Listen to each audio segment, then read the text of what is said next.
Self-harm, abuse, and religious beliefs. Oh boy. Just what I want in my DDLC mod. Oh, looks like stained glass. Okay. Oh, this is this is okay. This is interesting. Oh, also I see you changed the aspect ratio for this. Uh, hello. Testing, testing. The camera is recording, right? Oh, there she is. Yes, honey. As long as the red dot is on the screen, it should be working. Oh, wonderful. Oh, I see you changed the sprite a bit. Must you feel the need to do this, Yuri? Abdul. Yeah, this is a Pink Heart 2006 reference. You may continue. Oh, it's my responsibility as a mother, Abdul. You act as if you never get the responsibility to show her yourself. It's a precautionary measure, nothing more. And what's with the assumption that our child will be a girl? What, is that so wrong? A man could dream, can't he? Men of our faith usually dream of having a son to carry the legacy. Men of our faith, huh? Men of our faith also dream of having the chance to raise a young girl into a respectable woman. And with a mother like you, I can only imagine how perfect she'll be. Oh, that's very sweet. My arms shudder as I try to hold the camera still. Do you want me to leave now? If you may. Alright, I'll be cooking up a storm in the kitchen. Feel free to join me once you're done. Wow, this subversion of gender roles. We at VA are always so progressive. If Natsuki chose anything to go by, yes. I hear the sound of a door click. The silence returns with its tension replaced with an overwhelming sense of dread. Also, I noticed this earlier, but I let it go. Is there a reason why the letters are... Some are, like, not aligned? It's just the aesthetic. Okay. Well... I apologize for taking a bit of time. It's difficult to find the words to describe what exactly I plan on imparting onto you. My dear and most wonderful child. I think it's best to start at the beginning. I still find it quite difficult to talk about this part of my life. It wasn't too long ago, when I look back, it seemed like there was entire eternities between then and now.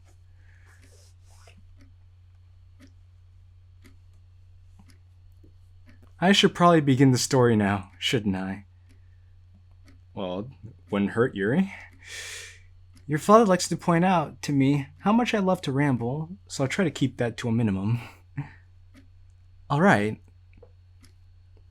When I was in my high school years, I was at my lowest. I wasn't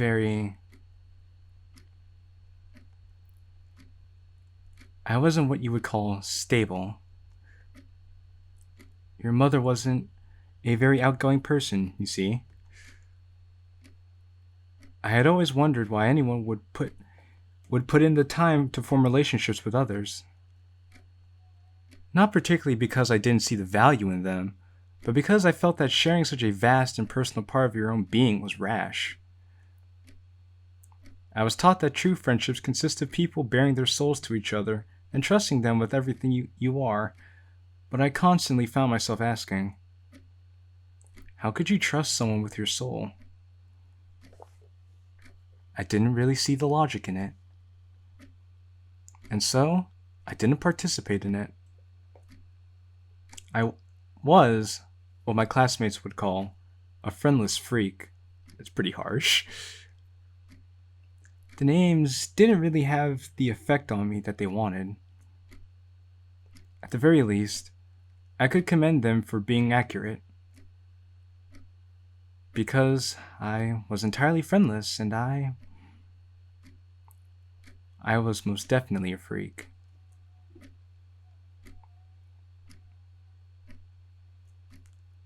The ticks of the grandfather clock began to zone out, almost as if it had come to a complete stop. I don't want you to get the wrong idea and think that I wasn't capable of being happy on my own. I was absolutely happy on my own.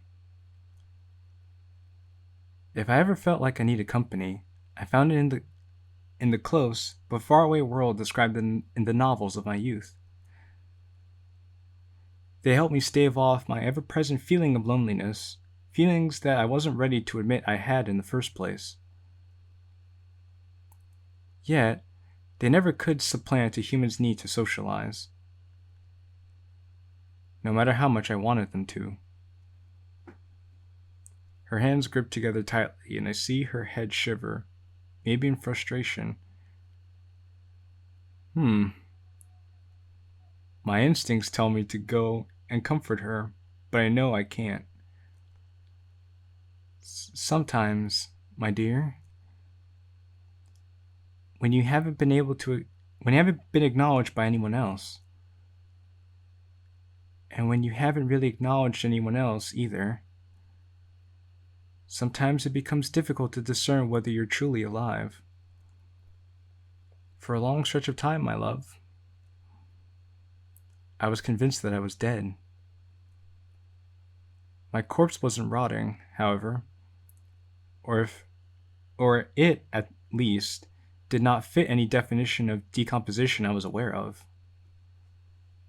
For all intents and purposes, I was growing. Or maybe I was accumulating nearby detritus? I can never be sure. Maybe my senses were failing me. Dead women didn't feel, I thought to myself at the time. What is feeling, really? And how could I be sure? I could touch, I could smell, I could hear. But those sensations, maybe they were just passing through me. Like a wisp whisked away in the breeze, able to take in the world around them, but never be a part of it. A small suggestion of existence, but never outright confirmed. For I could touch, I could smell, I could hear, but I could never feel. Until, once upon a time, the sharp sting of a stainless steel knife set its sights on my skin. And I felt it. I felt the knife split me open and spill the insides I never knew I had. Drops of crimson on the kitchen counter, painting a clear picture for me. Your father once described it like witnessing the scene of a murder. I described it as witnessing the beauty of a birth.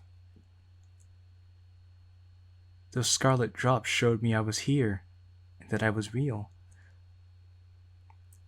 The cold air digging its way into the new opening of my frantic body, cooling the smoldering heat of my rushing insides. It was like I had finally reached a sense of equilibrium. It was a high incomparable to anything I've ever felt before. I finally felt alive. I felt alive. It became the only way I knew how to feel that way. And so, I made my first friend. A stainless steel knife that dug deep into me every chance I gave it. The scars I was left with were numerous. It was like my arms were home to rows of sleeping red ants. I'm sorry. I noticed that I'm starting to get a little too metaphorical. I tend to do that when I feel nervous. Your father likes it, but he advised me to lessen the amount I would normally use for this recording.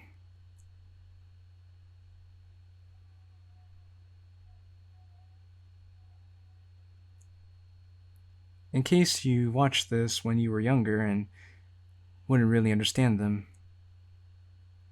I'm tempted to just close the camera and put a stop to all this. But it'd be rude of me to interrupt her, wouldn't it? Anyhow, where was I? Yes, I was talking about how I furiously cut myself during my adolescence. That's a bit of sarcastic humor I picked up from you. From your... You already know who. By the time I was in my senior year, cutting myself had become an almost daily ritual. At any moment I felt myself disassociating from reality around me. I would pick up a knife and just cut into myself. Over time, even that primal rush petered out, and I had begun experimenting with different styles of knives, different cutting patterns. I had entirely forgotten that I was slowly damaging myself. From the inside out. It was at that time I had begun meeting new people. Or to be more accurate, new people had begun meeting me.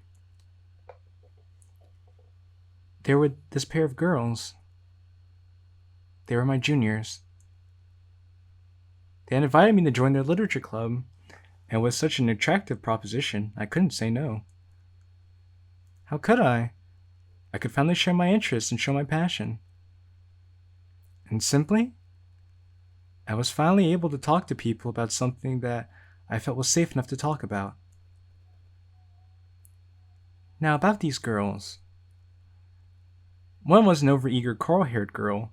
You may know her as your Auntie Sayori. And the other one was this girl who I've seen all around campus. On trophies, on posters, enrapturing the conversations of the strangers who didn't even notice my presence as I walked past them. She was the school superstar. Monica.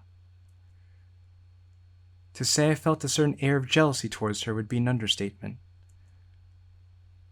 She was everything I wanted to be.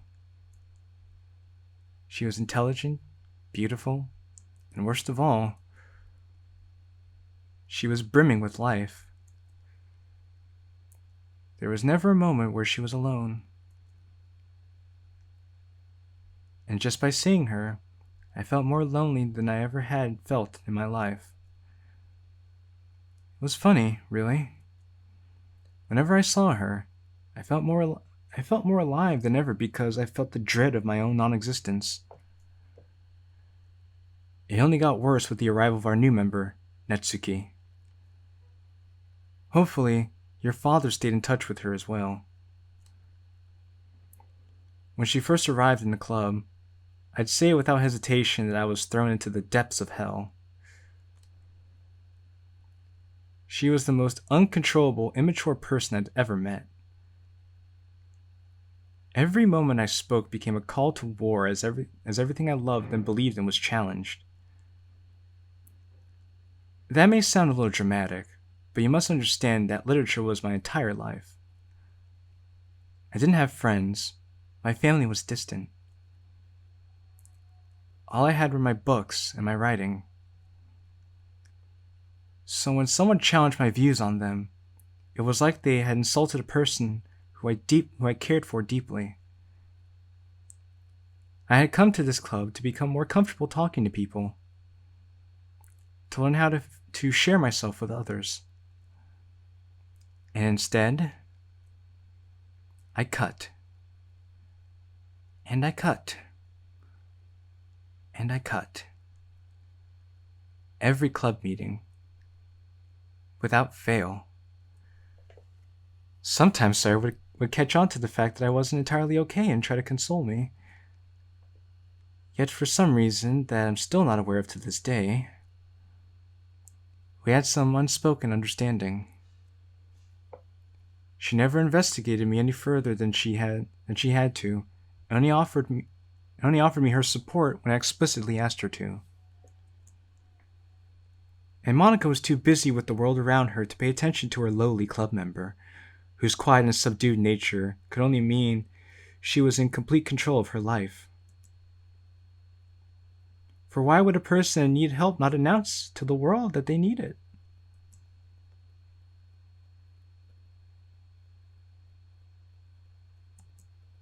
In all fairness, I didn't know if I needed help at the time. I thought it was okay to do what I did. It was my outlet, my way of bearing my soul to the world. It stayed that way for months afterwards. I thought I was improving, because my sessions became more spread out. In retrospect, the change mostly happened because I was distracted. Distracted by the thought of disappointing people that didn't know who I was. People that would never know who I was. When that feeling began to take over my every rushing thought, I was so overcome by it that I couldn't even think about anything else. The only way I knew how to stop it, how to feel anything else, was to cut. That was my answer to everything, after all. You have no idea the shame that's brought upon me whenever I reminisce upon my sinful years. I remember first revealing my unseemly habit to my companions at the club. I had thought that maybe an attempt at sharing this secret part of my life may lessen the burden and improve the situation. Sari and Monica were supportive, of course. They said every textbook line of support that would probably come to your mind. We'll help you through this. If you need anything, tell us. You're still the same beautiful, bright Yuri to us, no matter what. At the time, that response sparked so much anger in me. Their words couldn't even begin to comfort me, because they were obviously such rehearsed drivel. If I had read their words of Ada in a book, I would have berated it for being cliche. Empty platitudes say nothing about you and the content of your character or the strength of your convictions. Even now, I recall the look in Sari's eyes when she said those things. That unspoken understanding we had didn't fade over time, so when I looked into her, I saw that even she didn't believe what she was saying. And Natsuki's reaction was, well, I applauded for being for being different at the very least. She, with utter disgust in her voice, said, "Stop being such an attention whore, Yuri." Damn, why gotta do Natsuki like that, man? I didn't expect much from Natsuki, but even this seemed to be oddly unempathetic of her. I wanted to take that statement to heart and maybe use it as some form of constructive criticism, but the more I thought about it, the less it seemed to apply to me.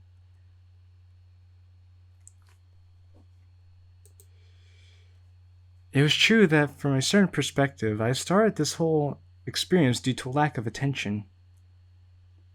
In contrast, I continued it because I received too much of it.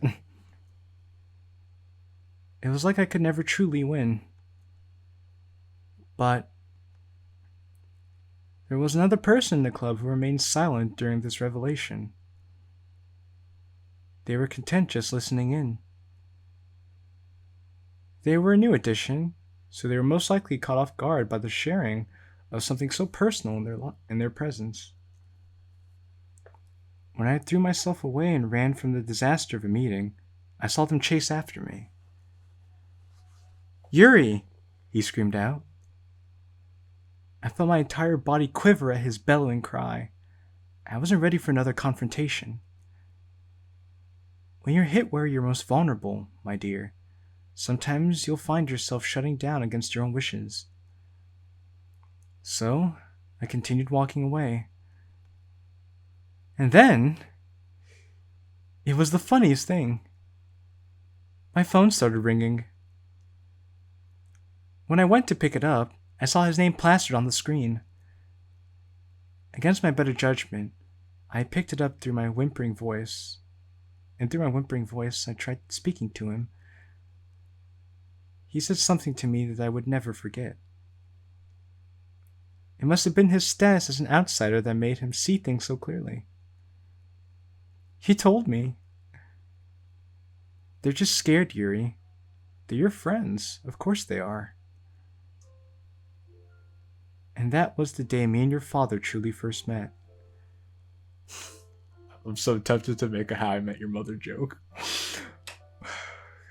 From then on, both of us got closer over the months. However, we never addressed what happened at the club that day. We just spent our time getting to know each other. It was pure and utter bliss. Him sitting so close to me, reading my favorite novel together. Him standing behind me, trying to scream out how to overcome the next challenge in one of his video games.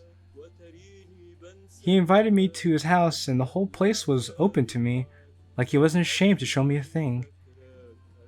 Besides his parents' room, of course. At the time I thought it was an issue of privacy, but it didn't concern me.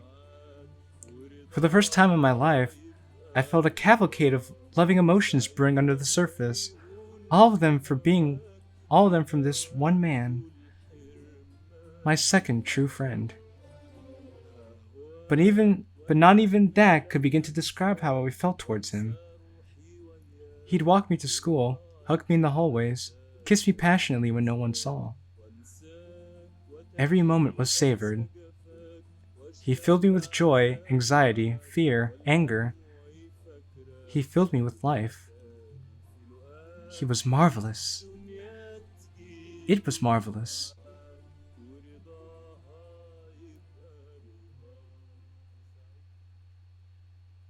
It was terrifying. He had a hold on me that I could not shake. Every word he said carried so much weight, and while he said he accepted me, that he loved me, I could not shake this feeling that part of him was disgusted by me and my addiction. Yes, even though I was happy with him, even though he was happy with me, I still felt this barrier between us. And no matter how much I tried, the only way I knew to break through a barrier is to cut through it. But we never talked about it. I didn't want to acknowledge it because I didn't want him to acknowledge it. He'd try, of course. Of course he'd try. But I tried harder. I tried so hard to keep myself whole, with no scars, no cuts, because I wanted him to see me as whole as I saw him.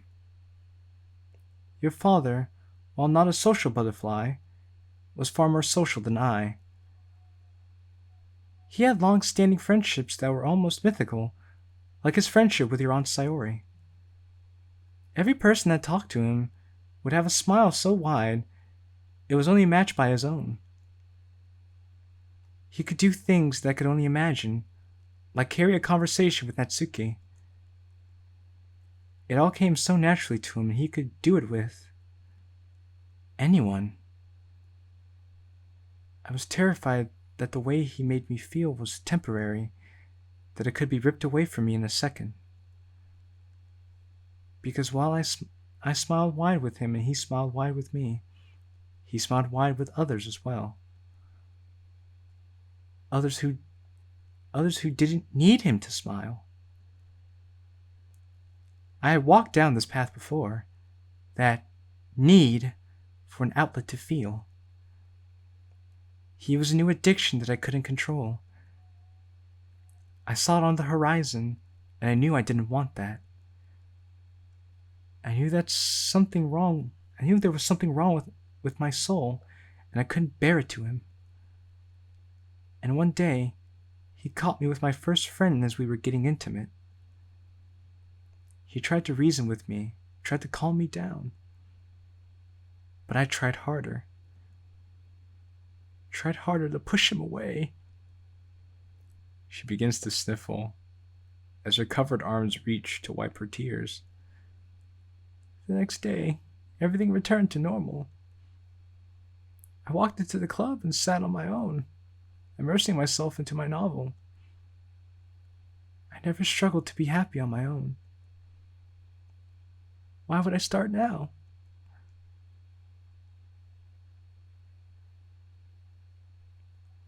I stopped trying to talk to my club members, for the damage had already been done. They saw my corrupted soul.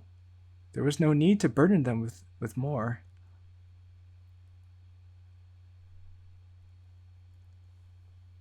It's all quite pathetic, isn't it? Seeing your mother weep over her time in high school. I like to think I've grown past it, but sometimes, my dearest, some feelings can't be shed. They can be dealt with, they can be controlled, but never abandoned. Some feelings become a part of you, digging their long, sharp tendrils into you.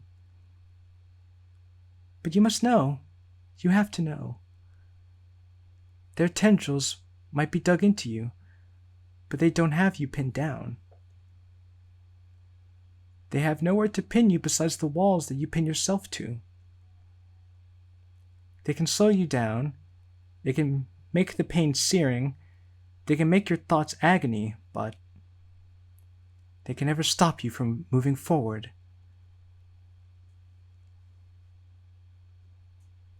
She said something familiar. I never expected her to sit down and talk to me the way she did. She was always closed off, even more than I. I don't know what brought it on. I had my ideas, the most prominent being that your father spoke to her about how he felt, because that was just the way he was. But otherwise, years from that moment, I still don't know why Natsuki sat down next to me after everyone had left and told me. I'm sorry, Yuri. It happened months ago at this point, so I was baffled that she even brought it up. There's something funny about delayed apologies. Most think that if you don't apologize immediately, your attempts at repentance will fail. Yet a delayed apology, done long after the fact, they always seem more genuine. At least to me. Because after all this time, after your life was restored and everything returned to the status quo, after you had nothing to gain, you still thought you had to say, I'm sorry. We sat down and talked, me and her. She told me her story, her pain, her trauma. It's not something I'm willing to share with you, even though I love you more than anyone, because it's hers to share. She told me that she lashed out at me because of the pain she suffered. She never really had a choice in her pain. She was forced to suffer through it, and she resented me because in her mind, I chose to suffer. But when she saw me sitting alone and saw your father wasn't close by, she thought that maybe that assessment wasn't entirely true. Afterwards, Natsuki told me about how, every day, she wanted to scream, to lash out, to cry, and she did. She screamed, she cried, she was abrasive every day. She knew that people looked down on her for acting the way she did, and she hated them because she didn't know how else to cope. She didn't understand how people could be so blind to her situation. Until she realized she had done the same to me. She apologized profusely. It seemed that my assessment of her was wrong as well. She pushed me to restore my relationship with your father, but I shied away from engaging any further. She was vulnerable to me, but sometimes you aren't able to return that trust. Baring your soul to someone, while it may be the right thing to do, you may not be prepared to do it. She didn't quite understand, but she didn't contest me either. I found that odd, because all Natsuki ever did was contest me. That night, I laid in my bed, unable to find comfort in slumber.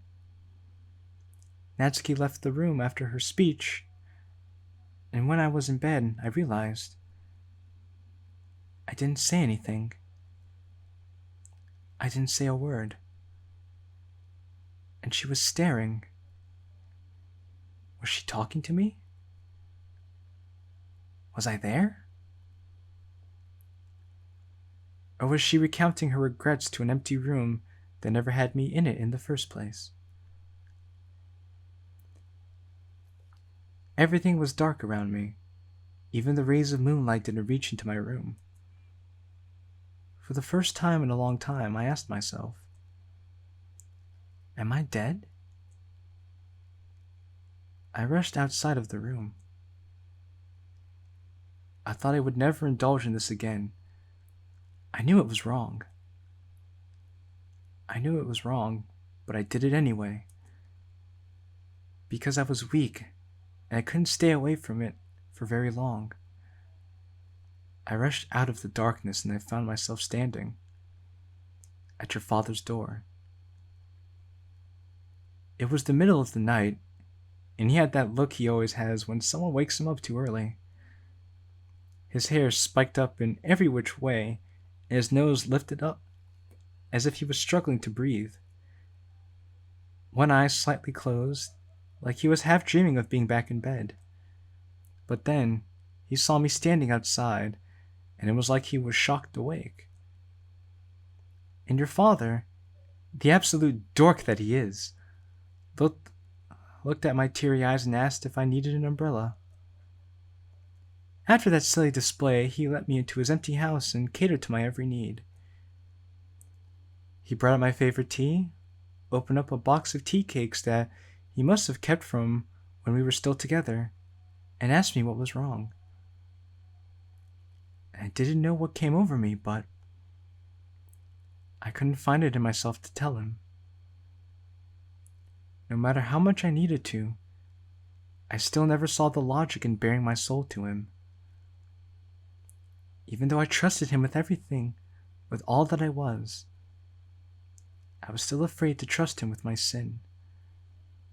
Suddenly, he took me by the hand and led me upstairs. For a fleeting moment, the most peculiar thought came to my head. It might have helped in the moment, but even I knew he wasn't that daring. In an odd turn of events, he took me to the door of his parents' room. He asked me a question that I never thought he would ask. Yuri, do you believe in God? Personally, I didn't give it much thought till that day. My parents were never religious, and I never considered the concept of a God a part of my life. So I answered no. He chuckled in that way your father chuckles when he knows he asked a question he already knew the answer to, and he said to me, "Neither do I." He opened the door to his parents' room, and it was strange, to say the least. It was like any room I've ever been into, but there were slight differences. There were these large tapestries hung over the king-size bed with peculiar lettering on them. There were mats with wonderful stitching hung carelessly on a chair by the side of the room. I asked him what it is that he wanted to show me, and your father, the man that I thought was whole, showed me his scars. Your father was an immigrant who came from a culture radically different from ours, but he was caught in a certain predicament. He never felt attached to his home culture. He was too separated from it all. Are you ready? I'm okay. I'm ready. All right. But he also never felt like he was a part of our culture. A man of two worlds. That caused an impossible to heal rift between him and your grandparents. It was such a foreign concept to me, since through all my struggles, I never felt like I didn't have a home. That dissonance he experienced every day guided his actions, hence why he always tried to make a good impression, to make people smile. He wanted to fit in, to feel like he was a part of it all. When I saw him sitting on his parents' empty bed, hunched over, trying his hardest to stop himself from falling apart as he bared his soul to me, I sat next to him and embraced him because I knew he was at least a part of me. He elaborated further on why he told me all this, for it wasn't just an effort to relate to me. He recounted that his parents, trying to mend the rift between your father and what they thought was his home, wanted him to embrace their religion. They were devout Muslims, you see. They believed in the Quran's holy teaching and following the example set by Prophet Muhammad, peace be upon him.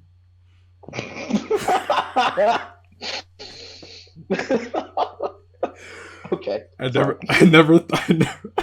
never thought I'd hear Yuri say those words. Continue.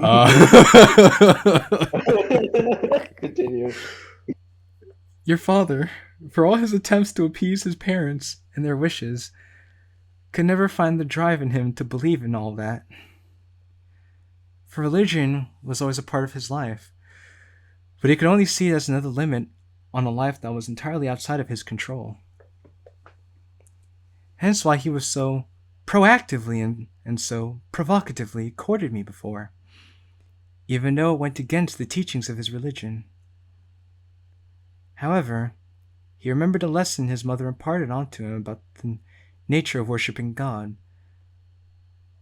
as she was trying to convince him to adapt the practices. Religion wasn't something grandiose and mythical, such as the punishment of hellfire and brimstone waiting for the sinners or the bliss and comfort of waiting for the believers.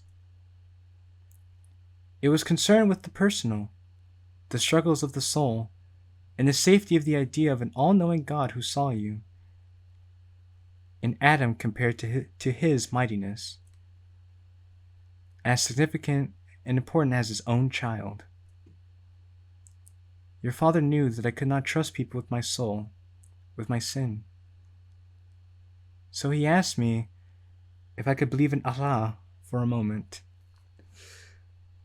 and find safety in bearing my soul to an entity that may have created it. He was just trying to find a way to help, really. Like I said moments before, your father wasn't religious, but it was the only thing he could think of. And there was so much I wanted to say to him, but I couldn't. Then I began to finally understand. It was out of my control. I was never going to be able to say it to him. But maybe, just maybe, I could say it to him. He walked me through the procedure of it all. The ablution before prayer, the proper clothing one must wear during prayer, and then how exactly one prayed. He led the prayer, a ritualized practice that his father taught him but he never used. And in that prayer I felt something new. It wasn't joy, it wasn't anger, it wasn't anxiety, it wasn't sadness. It was calm. I didn't feel anything, but I didn't feel nothing either. That hollowness that I was scared of for so long. It was recontextualized. I spoke my mind in my heart to the only being that could ever understand the language its beats spoke. Each lingering feeling that I felt since the day I thought I was dead came flooding out during the silent moments between each movement of the prayer. Your father spoke and guided me in a language I didn't understand, but I still felt safe because for some reason, I knew he understood. Finally, we finished the prayer with. Okay, do you want to take over for me for this one part here, just so I know it's not butchered because I don't want to feel like I'm butchering I'll, this. I'll say the Arabic words. All right, Taslim. thank you. As we wished peace and harmony to the angels who rested on our shoulders and recorded our blessings, he turned around to me with a gentle smile and told me. تقبل الله. I asked him what that meant. He told me it meant. I see. Continue. It means Allah accepts. From then on, I immersed myself in the study of the religion, trying to learn the passages of the Quran, and over time, I accepted Allah in my heart. You're having a lot of fun with this, aren't you? Oh yeah.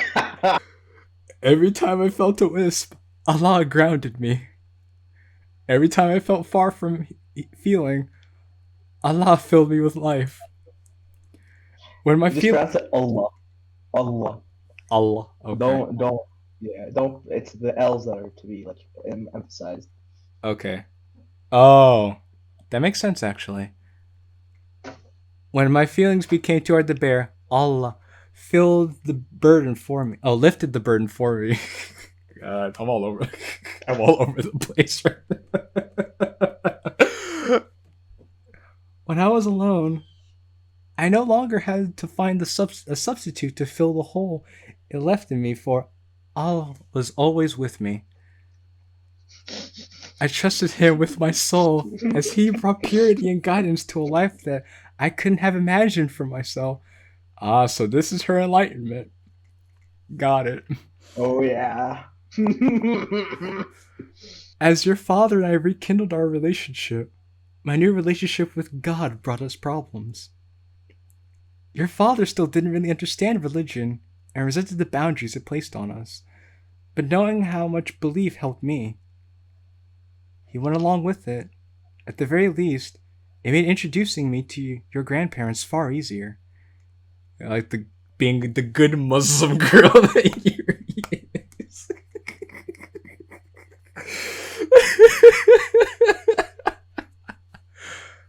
I became more palpable to my classmates, even if my outward embrace of Islam was hard for them to adjust to. But the truth is, they were just happy to see me find some peace. After all, that's what friends want for each other, right? Of course, it wasn't always sunshines and roses for me. My self-doubt would persist, and sometimes I found myself in pits deeper than I had ever fallen in before.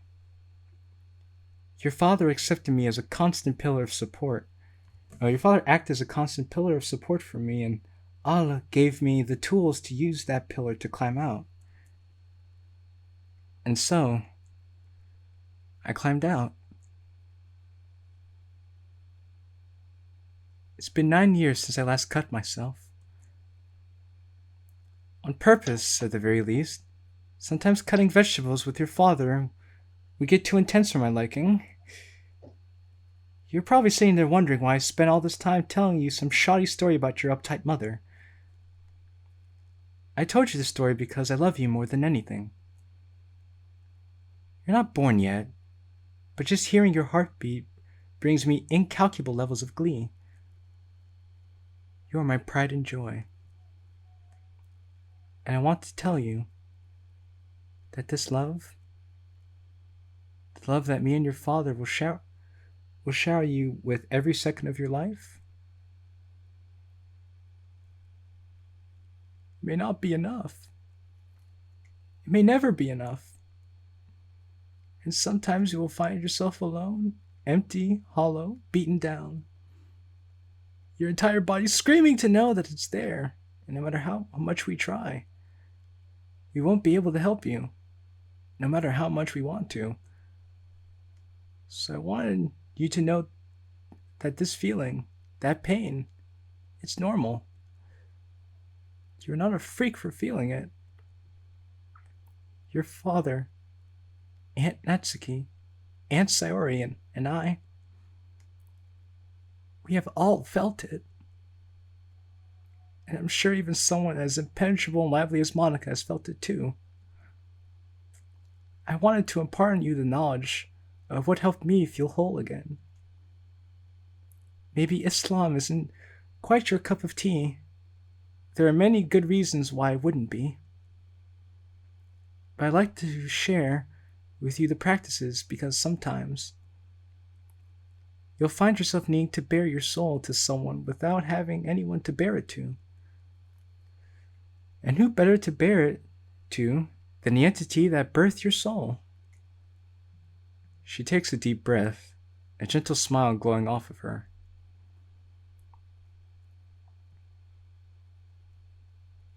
Abdul.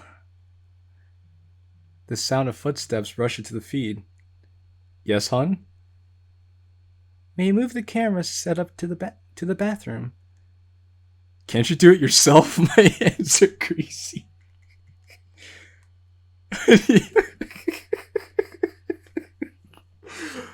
Honey, I'm pregnant with your baby. Fine. God, woman. He moves the camera into the bathroom and I see her walk in. Certified woman moment. he's like, oh, God. Now, my dearest child, I will walk you through the first step of initiating prayer. Oh, wow. Okay, this is what we're doing. All right. Are you ready for this? Are you ready to be converted, Jacob? All right. Oh, God. Before you pray, you must make sure that the place you're praying in is relatively clean. You have to make sure that you are clean. Think of it like inviting a guest into your house. To clean yourself, there is a certain ritual you must follow called... Oh, I don't know. How do you pronounce this? Wudu. Or ablution. First, you must make your intent clear to pray.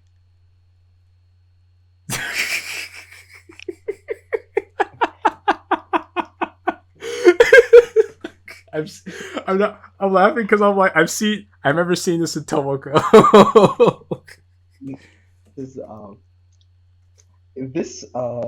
I'll describe it at the end, but yeah, continue. Okay. Say Bismillah. Bismillah. Say Bismillah, which is an Arabic phrase that translates in the name of God. Say it in your heart and focus on it, so your intent is pure and clear. Next, you must follow the next steps in the order I state them. First, wash your hands with water and do it 3 times. Remember to wash between your finger and up to your wrist.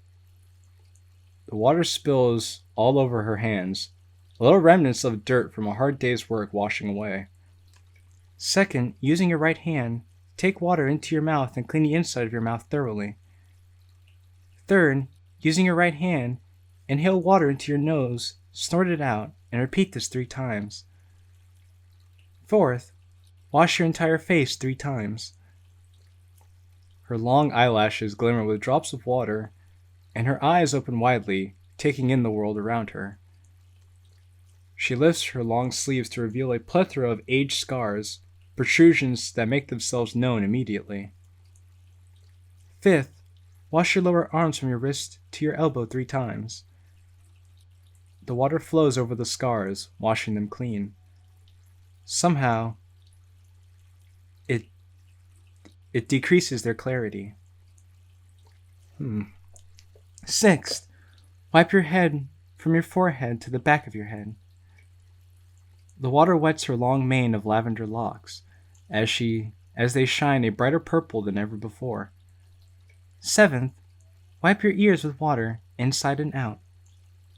She pushes aside her hair, hearing the world clearly as the water absolves anything that may stop that. 8, wash your feet 3 times. Make sure to clean thoroughly, and start with your right. Now, recite. I'll say this. Recite the wudu dua. She recites an almost poetic speech in Arabic, a language that my father has taught me very little of. With that, your wudu is over. Sometimes your wudu can be nullified by physical discharge of bodily waste. So in that case, that's interesting. Perform wudu once more.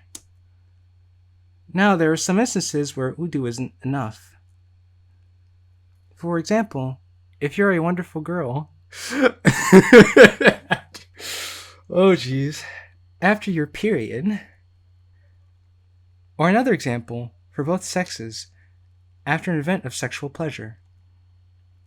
I can't help but feel a blush come on as she sports a coy smile on her face. In that case, okay. You must participate in, ghusl? Ghusl. Which is like a shower, but with the intent to purify yourself. You must clarify that intent by saying Bismillah before you begin. Be sure you wash each half of your body 3 times and thoroughly, alright? Wow, okay. This is very educational, actually. Intensely educational. Oh, with that, we are done with cleaning and we can now move on to the actual prayer. Abdul! Coming! Woman! The camera moves itself back to the bedroom. Wait, are you ready for this? Are you ready? I am very much ready. Alright, let's continue. I have been enjoying myself so far. There is an ornate prayer mat set on the floor pointing to the left corner of the room.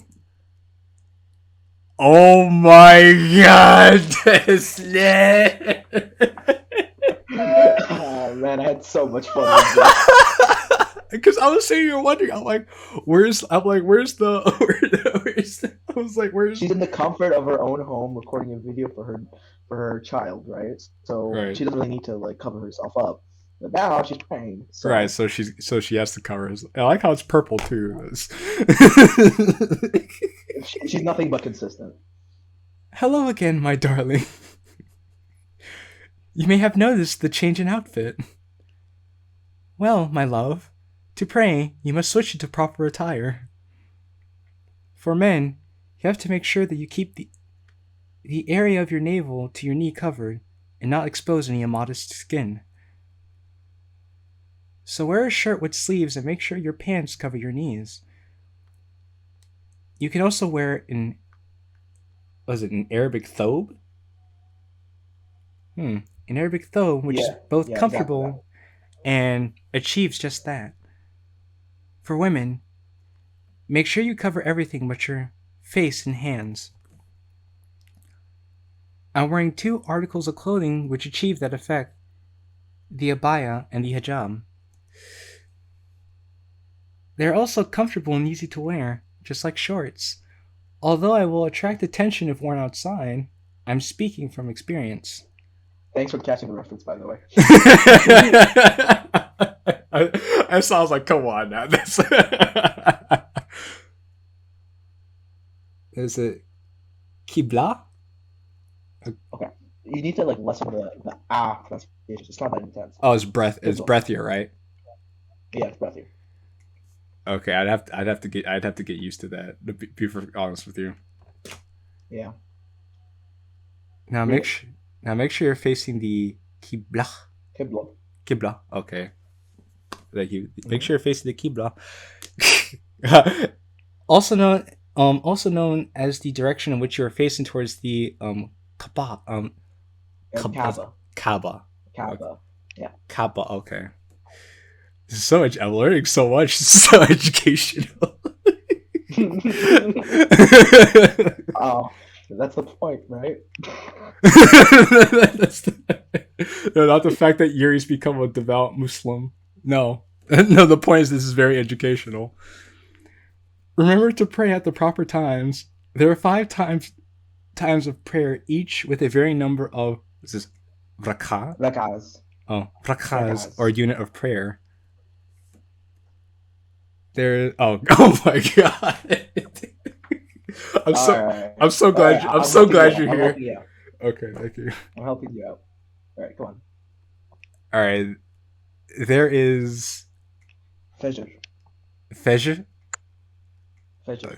There is Fajr prayer, which is performed at dawn. It has 2 rak'ahs. Rak'ahs. It's not rak'ahs, it's rak'ahs. Oh, rak'ahs. I'm sorry, I don't speak Arabic. You. This is a teaching moment. What is this? Du'ur? Dur? No, dhuhr. Oh, dhuhr. Oh, kind of like door. There's dhuhr prayer, which is performed at noon. It has 4 rak'ahs, or 2 if you're praying during Friday group prayer. Oh. Is Asr? Asr. Asr. God damn it, you're Americanizing me. Fuck. Okay, I'll let you say it first, and then I'll try to repeat after you. Okay, Asr. There is Asr prayer, which is performed late in the afternoon. It also has 4 rak'ahs. There is this Maghrib? Maghrib. Oh. There is Maghrib prayer, which is performed just after sunset. It has 3 rak'ahs. It will also very quickly become your favorite prayer, especially since it signifies the end of fasting during the holy season of Ramadan. Oh. Yeah, that makes sense. This is a fact, by the way. No. This is a fact. It's everyone's favorite prayer. No, because when people they fast for the entire day, like I'm starving, and then they prayed like okay, now you can eat. You're like, yay, you can go eat. Yeah. Finally, okay, this is okay. What's this? Asha prayer. Asha. Finally, there is Asha prayer, which is done at night. It has 4 rak'ahs. You may also pray for yourself at any other time of day, with a simple 2 rak'ahs. Now, with the preliminaries done, it's time to begin. Are you ready for the hard part? No, but you're here to guide me. So, in order to pray, you must know the prayers in Arabic. So please familiarize yourself with them. Until then, you can ask your father to pray with you, if he agrees to. First, make your intentions to pray clear. Then raise your hands up to your ears and shoulders and chant, Allah. Allah Akbar. Then place your right hand over your left. Oh, Akbar, come on. And channel your inner. Allah Akbar. Allah Akbar. Allah Akbar. Okay, relax. You don't want to get demonetized. I mean, I have someone who speaks Arabic here with me. I can't get canceled. I'm promoting diversity. By the way, that screenshot with Allahu Akbar became one of our favorites. Passed it around the V8. I'm sure it was. Yuri just in the bio say Allah Akbar. It's something else. It doesn't get better than that, really. Oh god. Then place your right hand over your left and place them between your chest and your navel. Keep your eyes to the ground to keep yourself focused and make sure your thoughts don't wander. As that's Surat al. How do you Surah say it? al Fatiha. Oh. Now recite That Surat means al Fatiha. What does it mean? it means the opening verse. Oh, Not okay. verse. It's like yeah. She recites what is most likely a passage from the Quran. Afterwards, recite any surah of your liking. You're overemphasizing the just surah. Surah, okay. Yeah. That's deceptive. It's like when you see the like it's like French when you see the word for sales, but no, it's Versailles. Then why add the extra letters? It's because we have a different alphabet, right? So Oh, it's not this that. So in Arabic, it's not at all. It's actually very phonetic in Arabic. okay, but it doesn't translate well. Gotcha. Okay. No. She proceeds to recite another, her face entirely relaxed, almost like nothing was plaguing her. Next, say Allahu Akbar.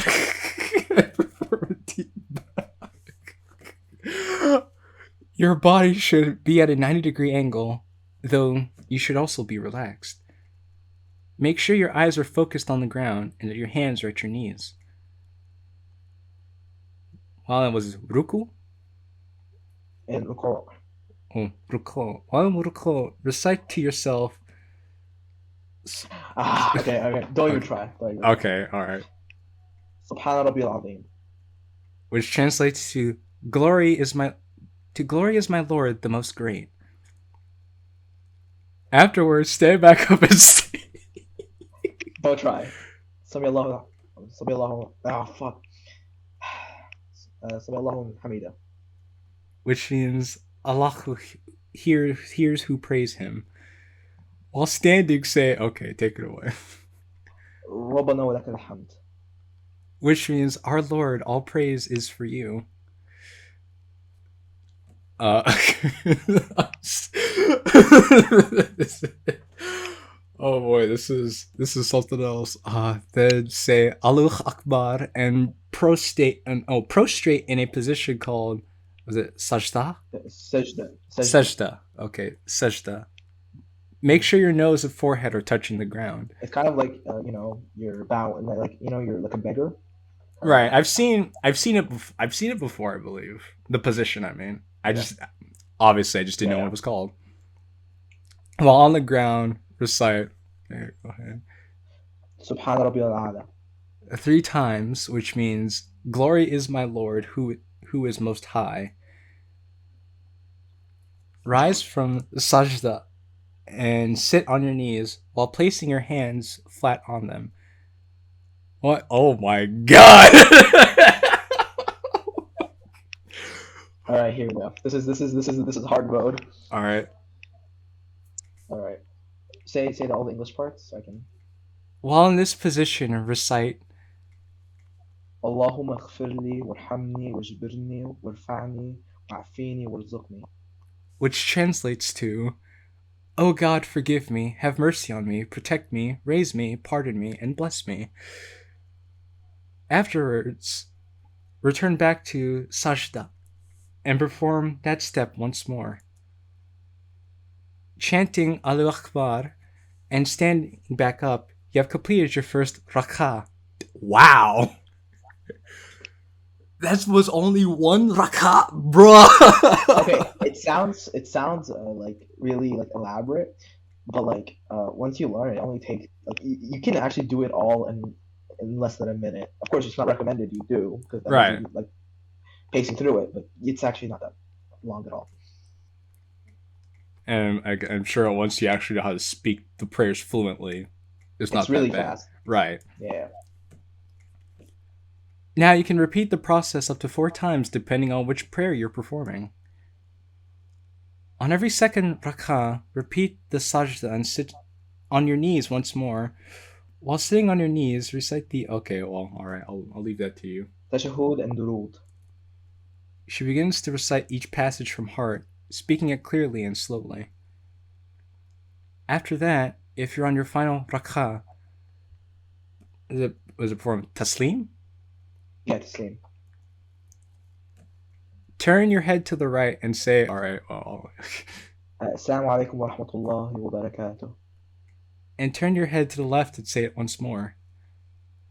After you're done, and then you're done. You have performed the Islamic prayer.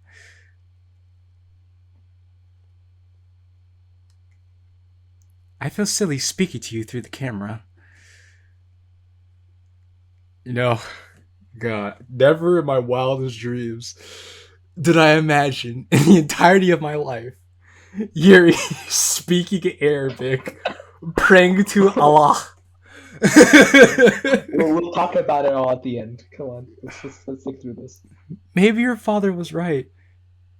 I should have just shown you this face to face. In all honesty, I'm worried.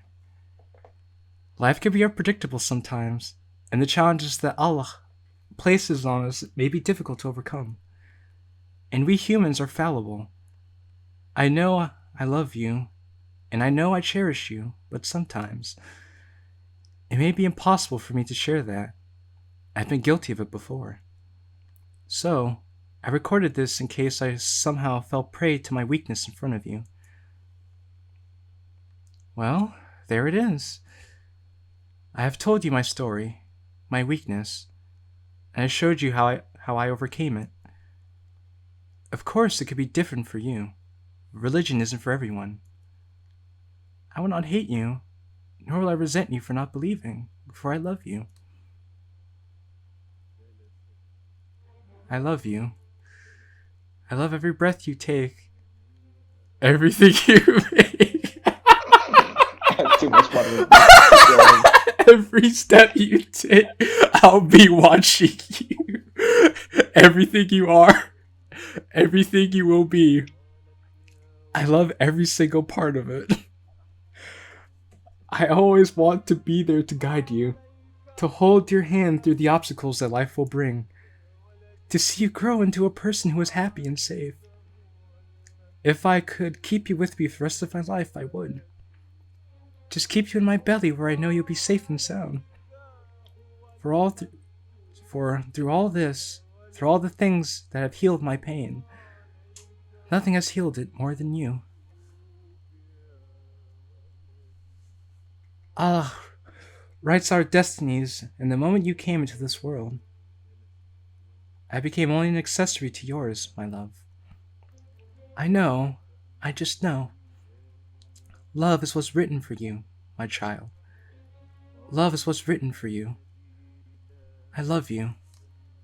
No matter what. No matter how ugly you think you are. No matter how alone you think you are. No matter if you are friendless or a freak. No matter if I'm alive or dead.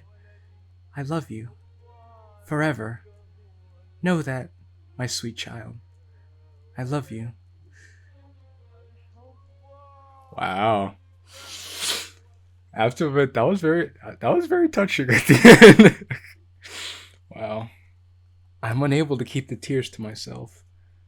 My emotions pour out as my quiet weeping echoes throughout. Oh my god! Oh my god! I had way too much fun with this. My father places his hand on my shoulders, his protective touch trying to soothe me. Mama. Habibi. Habibi. This is one of our other favorite screenshots. Habibti. Habibti. Does she know, Baba? He solemnly shakes his head. Baba. No. Don't make it like Baba. Baba. Okay. No, she couldn't have. Why are you showing me this? Well, Ruba. Ruba. Oh, like a Roomba. Ruba. I thought you needed it. It's like a Roomba. Okay.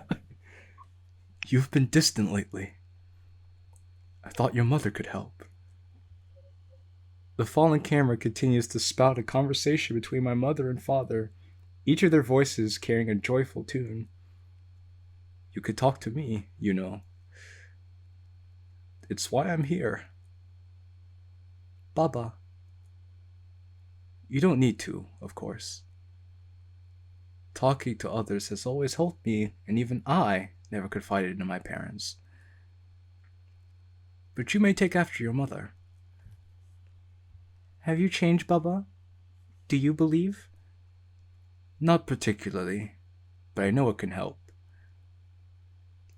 It helped me when I lost your mom. Even though I didn't particularly believe. Aww. Oh no!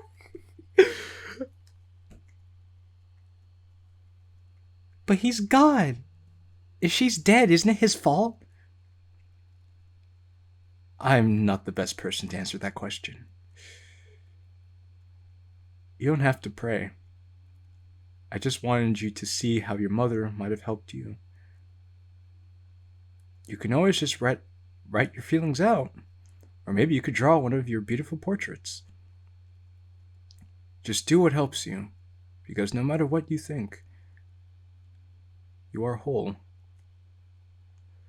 Or at least, that's what your mom told me to say.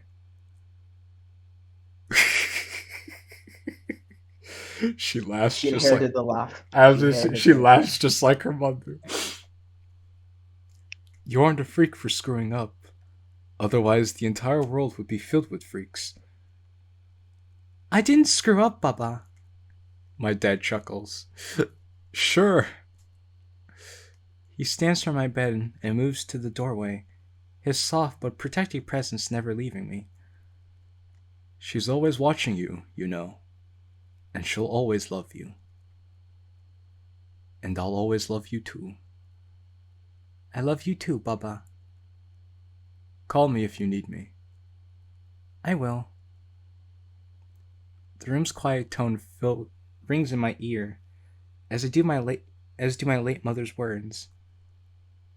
She seemed like just the best kind of person. Even through all that bullshit, she found a way out. I can't really do that. I'm stuck and I don't really know what to do. The prayer mat sits, neatly folded on one of my bookshelves. On closer inspection, I think it's the same one she used in the video. I hold it in my hands, looking through its complex patterns and paths that I can't really seem to follow. I cursed him, all the time, for taking her away from me. But my mom did say, a delayed apology is always more genuine. I love you, Mama. Maybe he can pass on the message. Wow. Yeah. Wow. Oh, Krim helped with the coding. Oh. Yeah. 2, cheerleading.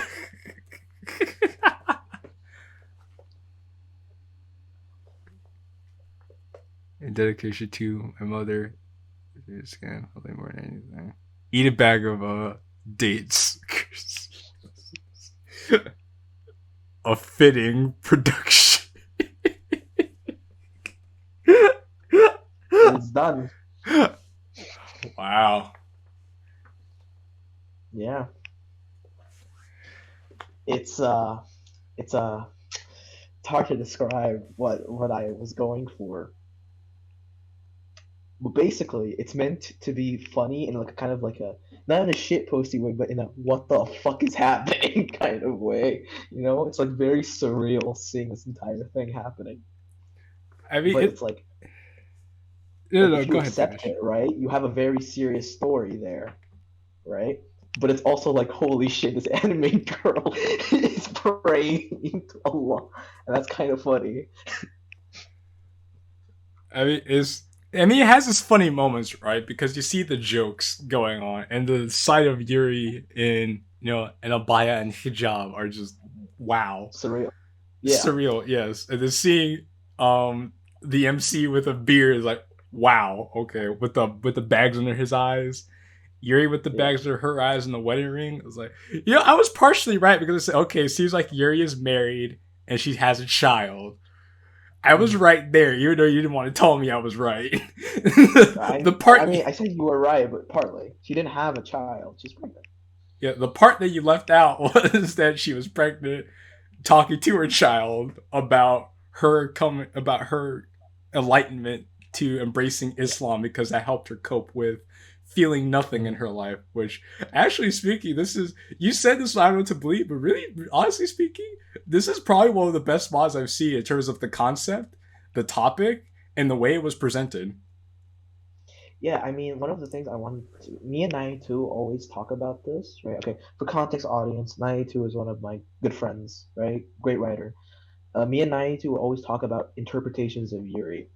We all really hate the whole shy thing, right? Or the whole I'm depressed thing, or whatever. So I wanted to like let in my interpretation of her issues. It's not about shyness or depression, even though it could be interpreted as both. It's about like she struggles with being open to people because she doesn't really see why she should do that, but that leads to this hollowness in her that she can't really reconcile, right? Hence why I thought this religion thing was a good place to take it, right? Because, a personal story, people, when my mother talked to me about it, I kind of made the connection, right?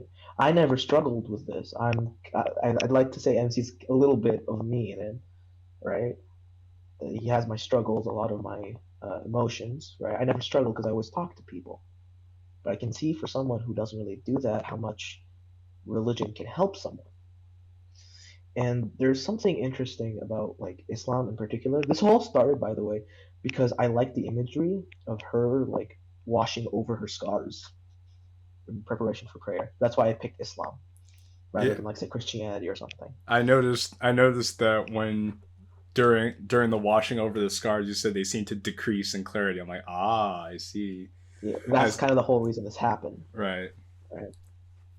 But yeah, I was saying, there's this thing with like Islamic prayer tends to give your life schedule, something to look forward to, and it's very personal, right? Like it's quiet and you're going through the motions, so you don't really have to think. And there's like one part in the prayer where you finally like just talk to God, and it's really comforting in a way. Even me, who doesn't really believe, will find that comfort in it. You know, and that's kind of what I wanted to communicate. There was some noise in the background, not the Yeah, it's clock. just What was it's that? just some it's just a morning ambience. Oh, okay. That's all. I wanted to put in the Link cooking noises somewhere in the for Breath of the Wild, Uh, but I felt that was too much. I've what. I mean, I like the fact that because it really felt like you were watching a home movie. You know, Yeah. I like that. One of the things I wanted, I think I really accomplished. I wanted the music that started playing to feel like it was coming from Abdul while he was cooking. He just put it on, right, to yeah, occupy his hearing, and you Oh, could hear okay. it from the recording. Because that's something my mother would do a lot. So, I'd wake up and hear music. Ah, okay. Right. So that's like a real world explanation as to why the music would be there. Yeah, and both songs have like nice meanings to them. The first one that pops up is about like how much the singer loves his partner, right? Or and how much it hurts him, right? And he wants to forget her, but he can't, right? Kind of like what she goes through at that point. And the second song is actually a portion of a much larger song, which is like 15 minutes, right? But it's about uh, a mother tells her child that love is what's written for him and not to, know, feel fear. Though the song is called Qari'at al-Finjan, and it starts with this image of a spilled teacup, So I thought that was very fitting. Huh. Yeah.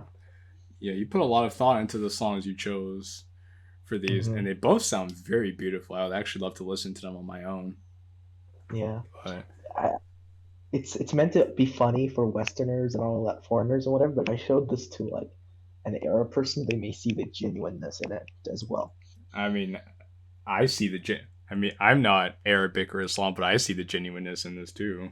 'Cause Yeah. I don't. I was expecting, because when you brought this up to me, I didn't know what to expect. I was either I was scared, or I think I was expecting some sort of joke to come out of this. But I was genuinely moved and impressed with the story that was presented here. I really felt the genuineness of this all, especially since it came from a place that was, such a big part of your life, and I would say so personal for you. Yeah. Yeah. As someone who's like both known you for a while and interested in seeing these genuine aspects of people presented in a way that's never really been done before. I really appreciate this. I would like to play this again sometime on my own, just to go through it all Yeah. again and maybe even learn a little Yeah. bit more about the things that Yeah. was presented here. One of the things, though, a joke that we had going through the dev team was someone told me, uh, Jem, he was like, at least one person's gonna get converted, right? And I was like, oh God, no. Just imagining the fact that some guy who simps over Yuri converted to Islam because of this I song. see I the find that light. My I purple find wife that who very believes in Allah. I must I sh- embrace him too. I'm like, uh, okay. Well, I was like, yeah, good for you. yeah. Sadly, I also wanted to design Ruba too, the daughter. Yeah. Yeah, but I never got to it because I just wanted to release it. Plus, I felt it was better to see it from her perspective, and she just meant to be very spunky looking, right? She has like imagine like spiky hair, purple and brown, right? Like both her parents. She would have looked nice, but yeah, So kind of like Netsuki in a way. a little bit like Natsuki but taller and bustier. Uh, well, naturally, right? She would have Yeah, inherited yeah, that from her mother. yeah, but she's not as tall as her mother or as busty either. Right. Makes sense. Well, Yeah. guys, that was Yuri's Enlightenment. I want to thank the author and writer and art designer Fit for joining me in both seeing my reactions, being a good co-host, and taking over the big scary Arabic words that I couldn't read. It was my pleasure. I also feel like it helped with the authentic, with the no, the authentic, with make the experience Authenticity. more authentic. Yes, the authenticity. Yeah. So instead You of can having even me count this butcher it, as you can even count this as a dev commentary if you want. exactly. I mean, it's pretty much it's kind of as a dev commentary, right? Especially at the end when we're talking about everything. Yeah. But yeah, I don't know, Fit. Do you have any parting words you want to give to the people before we close out here? If you haven't talked to your mother in a while and told her you loved her, go tell her you love her. You don't know when the last time you speak to her might be. You That know? is, that is a good point. I feel like I should go talk to my mother right now after this, dude. And also, if you haven't shown your dad any love recently, show him some love. He's there for you, even if you can't always feel that. Unless he went to the store to buy some milk and never came back, in which case, well, we don't know what to tell you. In which case, Allah looks down on him.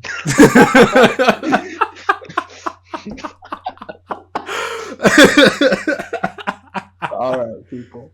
All right, on that note, we're out of here. See ya. Bye.